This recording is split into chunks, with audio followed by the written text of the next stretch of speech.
అందరికీ నమస్కారం. ప్రార్థన చేయమని అంటారు. ప్రార్థన అనగా ఏమిటి అన్నది.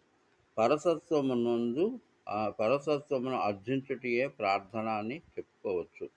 ఇది మనిషి తన యొక్క బాహ్యాంతరములను శుద్ధి చేసుకునే కార్యక్రమంలో ఆన్ ఆంతర్యములో మరుగున పడి ఉన్న శక్తి అఖండమైన ఆహ్, దివ్య శక్తితో అనుసంధానం చేయుట అనవచ్చు. లేదా ఈ అఖండ శక్తిని వ్యక్తపరచుటకు చేయు ప్రయత్నమే ప్రార్థన అవుతుంది. జీవుడు తన యొక్క ప్రా జీవుడు, ఈశ్వరుడు ప్రాథమిక దశలో వేరుగా కనిపించినా వేరు కాదని గ్రహించుటకే ప్రార్థన. వేరు కాని ఈ ఈశ్వర శక్తిని తన యందు నిక్షిప్తం చేసుకొని, ఆ ఈశ్వరుని యందు తద్వారా తన యొక్క వెలుగుని ఆంతర్యం నుంచి ప్రతిబింబింప